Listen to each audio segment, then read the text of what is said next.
दोस्तों स्वागत है आप सभी का अपने यूट्यूब चैनल पर। तो आज हम बात करने वाले हैं झारखंड विधानसभा चुनाव के बारे में। जी हाँ, चैनल पे नए हैं तो चैनल को सब्सक्राइब कर लीजिए। अगर आप फेसबुक पेज पे देख रहे हैं तो फेसबुक पेज को जरूर फॉलो कीजिए।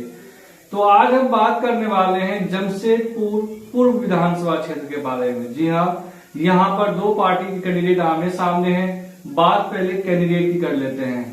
तो कांग्रेस की तरफ से जो कैंडिडेट है, दिग्गज नेता, यहाँ से सांसद रह चुके हैं, डॉक्टर अजय कुमार यहाँ से चुनाव लड़ रहे हैं। जबकि अगर हम बात करें बीजेपी की तरफ से तो पूर्व मुख्यमंत्री और वर्तमान में उड़ीसा के राज्यपाल रघुवर दास की बहू पूर्णिमा दास साहू यहाँ से चुनाव लड़ रहे हैं। अगर इस सीट की बात की इतिहास किया जाए तो यह सीट जब से बिहार से झारखंड अलग हुआ है तब से इस सीट पर 4 बार विधानसभा चुनाव हुए हैं और यह सीट एक हाई प्रोफाइल सीट मानी जाती है। लेकिन 4 बार हुए इस विधानसभा सीटों पर कांग्रेस ने एक बार भी जीत दर्ज नहीं किया है। अगर हम बात करें इस सीट पर तो वर्तमान में जो विधायक है वो सरयू राय है। आपको बता दूं, सरयू राय काफी हाई प्रोफाइल नेता है। उन्होंने तत्कालीन मुख्यमंत्री रघुवर दास को निर्दलीय चुनाव लड़ते हुए जमशेदपुर पूर्व से हरा दिया था और यहाँ से फिलहाल वो विधायक है सरयू राय। तो आज हम बात सिर्फ और सिर्फ डॉक्टर अजय कुमार ही करने वाले हैं, जो यहाँ पर एक पूर्व आईपीएस अधिकारी रह चुके हैं। अगर हम बात किया जाए तो वो वर्ष था 1993 और 94 का। जमशेदपुर बर्बाद हो रहा था, सड़कों पे खून बह रही थी, यानी आपको क्या कुछ भी वहां पर बचना मुश्किल था। और टाटा समूह का वहां सबसे बड़ा उद्योग लगा हुआ था। लेकिन टाटा समूह के जो परिवार है उन्होंने कह दिया तत्कालीन मुख्यमंत्री लालू यादव से कि अब हम अपना यहाँ से बोरिया बिस्तर समेट के और अपना बिजनेस को समेट के यहाँ से जा रहे हैं किसी अन्य राज्यों में जहां पर सुरक्षा का जुम्मा हो, सही तरीके से माहौल हो। क्योंकि उस वक्त झारखंड जो है वो बिहार का हिस्सा था और तत्कालीन मुख्यमंत्री लालू यादव थे। तो टाटा परिवार ने उससे मुलाकात करके उन्हें कहा कि हम अब यहाँ छोड़ के जा रहे हैं, क्योंकि वहां पर गैंगस्टर काफी ज्यादा हावी हो रहा था। सड़कों पे जब जिसका चाहे खून बहा दिया जा रहा था। तो इस वजह से टाटा परिवार यहाँ है समाप्त। और टाटा परिवार और जमशेदपुर का वजूद ही टाटा परिवार की वजह से है। जी हाँ, अगर हम बात करें जमशेदपुर सिटी की तो इस शहर की जो वजूद है वो सिर्फ और सिर्फ टाटा परिवार की वजह से ही है। तो जब टाटा परिवार ने कहा कि हम यहाँ जा रहे हैं तो जाहिर सी बात है, जब टाटा ही तो जमशेदपुर कहाँ से, यानी टाटा परिवार यहाँ से चले जाएंगे तो जमशेदपुर का वजूद भी यहाँ से बिल्कुल खत्म हो जाएगा। तब तत्कालीन मुख्यमंत्री लालू यादव ने कहा टाटा परिवार से कि रुकिए, आप लोग मत जाइए, आप जो कहिएगा हम वो करेंगे। तो टाटा परिवार ने कहा कि तत्काल उन्हें डॉक्टर अजय कुमार के रूप में एसपी के रूप में चाहिए जमशेदपुर का, क्योंकि उस वक्त जो है डॉक्टर अजय कुमार का नाम आईपीएस में काफी ज्यादा बोलबाला था। वो इनकाउंटर स्पेशलिस्ट माने जा रहे थे, जो अपराधियों का जिस इलाके में जाते थे वो अपराधियों को बिल्कुल खात्मा कर देते थे। तो उस टाइम जो डॉक्टर अजय कुमार जो थे वो पटना सिटी के एसपी थे। तो लालू यादव ने टाटा परिवार की बात मान ली। उन्होंने कहा कि ठीक है, हम डॉक्टर अजय कुमार को जमशेदपुर का एसपी बनाने जा रहे हैं। तो आपको बता दूं कि डॉक्टर अजय कुमार का उस वक्त जो इमेज था वो एकदम बिल्कुल दबंग आईपीएस के रूप में था, इनकाउंटर स्पेशलिस्ट के रूप में वो नामी हो चुके थे। तब डॉक्टर अजय कुमार ने लालू यादव से कहा कि पहले मुझसे एक वचन कीजिए, जब तभी मैं जमशेदपुर जाऊंगा।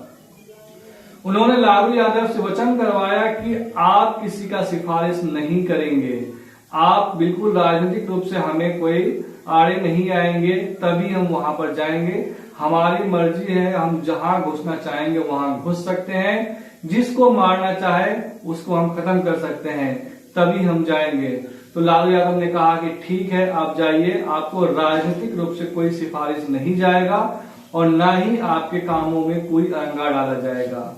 और जब जमशेदपुर आए, जब जमशेदपुर का एसपी का चार्ज लेते ही उन्होंने अपनी मर्जी के हिसाब से 48 घंटे के भीतर पूरे जमशेदपुर के अंदर कोहराम मचा दिया। जो बड़े बड़े गुंडे थे, बदमाश थे, डकैत थे, उन सभी को या तो इनकाउंटर कर दिया या फिर वो जमशेदपुर शहर छोड़ के भाग निकले। यानी तमाम तरह के हथकंडे अपनाए यहाँ तक ये भी बात हो जाता था कि डॉक्टर अजय कुमार कई मंत्रियों के घर के अंदर भी छापे मार देते थे।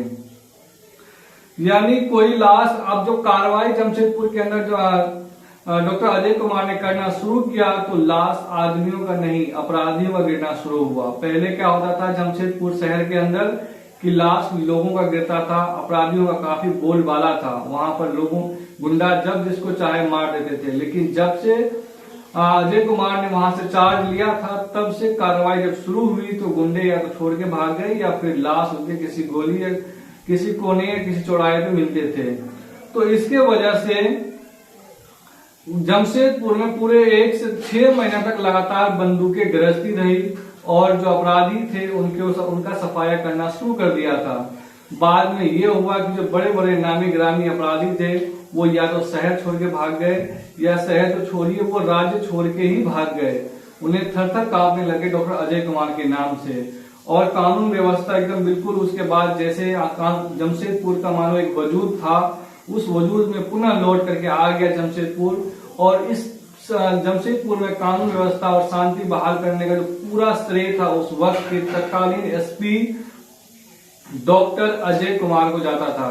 उसके बाद टाटा समूह ने उसे अपनाया और उन्हें सांसद का चुनाव लड़वाया था जमशेदपुर पूर्व से, और जमशेदपुर से उन्होंने चुनाव लड़ा और वहां से वो सांसद भी बने।